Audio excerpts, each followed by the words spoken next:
Come on. You spoke earlier about just the cautionary tales, though, Harry. Yeah.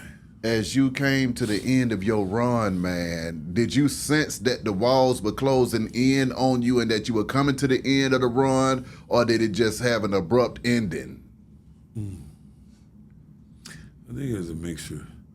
You know, you got instincts, right? Like Yeah. you just said it's too good to be true. That thing, right? Like they say everything glitter ain't gold, right? Yeah. Yeah, I know what that means for real. Yeah. You know what I mean? So like you start to feel like I've been on this ride for a little while. Actually, it was like 7 years, and I was young. I had a lot of money. I had, whatever I wanted, I could make happen. But it just felt like you could feel the walls coming down.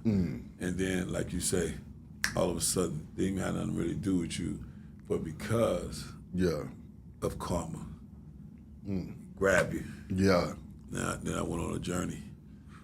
And so, to me, is how do you take what you go through and mix it up in some gumbo and then serve it back so it be digestible to young people, so that we can have those conversations. I watched it when I was in the pen. Like I used to put on classes, and cats knew where I came from. Yeah. They know I was out there doing that, so they want to push up, thinking they're gonna get some game on that. I gave them some game on financial Life. literacy. Yeah, exactly. Come on. Responsibility, bruh. Exactly. Sometimes what look good, don't last. Exactly. And so, but how can you build a foundation where you don't have to look over your shoulder, Yeah. and your people and your kids can be proud of you? You know what I mean? So they had an open ear for that. And so I've seen people go through those programs and come home and become powerful members of society. Yeah. Yeah. What advice would you have for somebody that's in the game right now on how to exit it? Regardless of what the game is, somebody hit me with something a long time ago. He said, everybody's worried about how they gonna get into the game, Right. but ain't nobody thinking about how they gonna get out of the And game. I mean, like you said earlier, this is like a key element. Because the problem is when you say it's too good to be true, or why would I quit when it's so easy? Yeah. Well, that's when you should quit, because you think that you're the only one that's focusing on you. Ooh. And then here it comes. Yeah. It could be jealousy, it could be whatever it is. You got 1,000 different eyes on you. Yeah. And so if you feel like you had to go do something and did what you did, take what you got, get educated on about how to invest that, and thank God you didn't go where a lot of us don't went. Yeah. To find out the truth. Ooh. You heard it here. Yeah. Yeah, you heard it right here. So you don't need to go through what me and so many others done went through before you realize that some things don't last forever.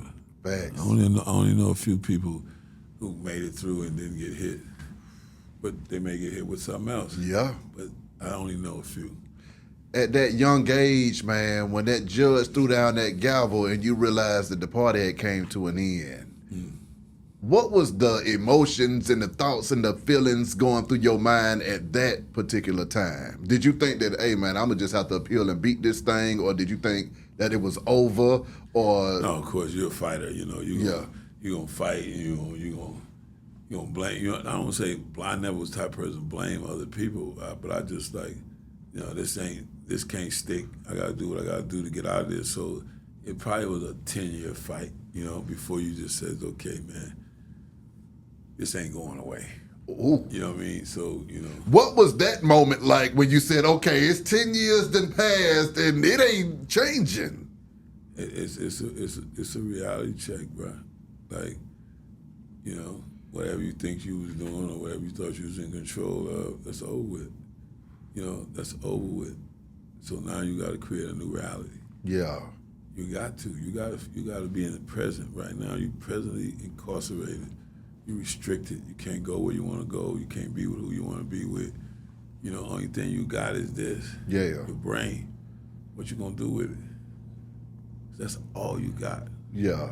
And if you was cool to people and you still got loved ones who checking for you, because a lot of times they stop checking for you, and it don't because they don't love you, it's just because out of necessity to keep moving. Yeah, and they going through hell out here on the streets too. Don't forget that. Yeah. A lot of dudes forget that. Yes. You know, and start whining. You Yeah, know? yeah. I never did that. It was always like, okay, I know you out there, and I'm not out there with you to help you do this. Yeah. So let's figure this out. You know what I mean? Instead of being a burden, how can you help them do what they need to do on the out? Yeah, So yeah, man, it's a whole world yeah, that you go through.